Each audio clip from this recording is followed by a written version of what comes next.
நெஞ்சு சளியை போக்கக்கூடிய மருந்து எப்படி செய்யலான்னு பார்க்கலாம் வாங்க.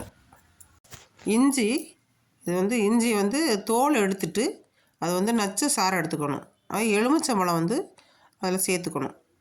இஞ்சி கூட எலுமிச்சம்பழம், தேன் நம்ம தேவையான அளவு ஊற்றிக்கணும். ஊற்றிக்கிட்டு குழந்தைகளுக்கு நம்ம உடனே செஞ்சு கொடுக்கலாம். அதை இந்த மாதிரி நான் இஞ்சியை தோல் நீக்கிட்டு அது வெள்ளையாக விட்டுட்டு மிக்சியில் சேர்த்து தண்ணி இல்லாமல் அடிக்கணும். அதை தண்ணி இல்லாமல் அடித்து சாறு எடுக்கணும். இது மாதிரி அடித்து எடுத்துக்கிட்டு சாறு எடுக்கணும்.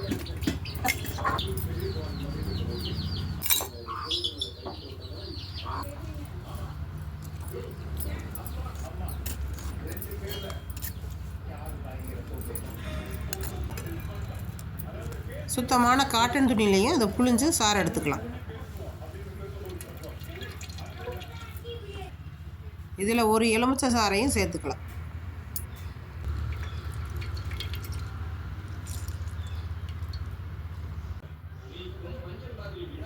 மூணு ஸ்பூன் அளவுக்கு தேன் சேர்த்துக்கலாம்.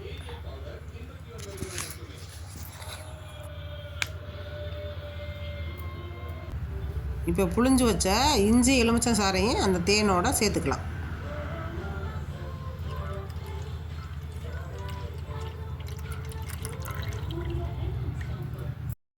இந்த சாறை தேனோட நல்லா கலந்துக்கணும்.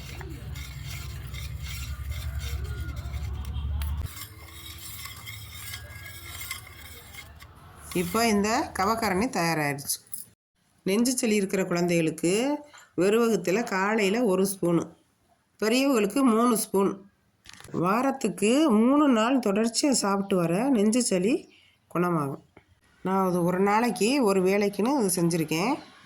1/4 கிலோ இஞ்சி, 1/4 லிட்ரு தேன், 25 எலுமிச்சம்பழம் எல்லாத்தையும் சேர்த்து கலவையாக கலந்து வச்சுக்கிட்டோம்னா 1 மாதம் வச்சாலும் கெடாது. இதை மழை காலத்தில் செஞ்சு வச்சுக்கிட்டா குழந்தைகளுக்கு சளி பிடிக்கும்போது அப்பப்போ கொடுத்துக்கலாம், சரியாயிரும். தலை கணத்துக்கிட்டு மூக்கடைப்போடு இருக்கிற குழந்தைகளுக்கு இந்த அரிசியை இந்த மாதிரி பையில் கொட்டி தலைக்கு வைக்கும்போது தலைக்கு இப்படி வச்சுக்கிட்டு வச்சு படுத்தாக்க அது தலையில் உள்ள நீர் மூக்கடைப்பு இல்லாமல் சரியாக்கிரும். இந்த மாதிரி அரிசியோ இல்லைன்னா ராகி கேப்பருக்கு பற்றியெல்லாம் அது கூட தலைக்கு இந்த மாதிரி கொஞ்சமாக வச்சு கட்டிட்டு குழந்தைய தலையில் வச்சுட்டு படுக்க வச்சிடணும். அப்போம்போது அந்த நீரை எடுத்துரும், மூக்கடைப்பு விட்டுரும். மூக்கடைப்பு அவதி இல்லாமல் நல்லா தூங்கிடுங்க. இந்த கபக்கரணி பிடிச்சிருந்துச்சுன்னா செஞ்சு பாருங்கள், நெஞ்சு சளி சரியாயிரும்.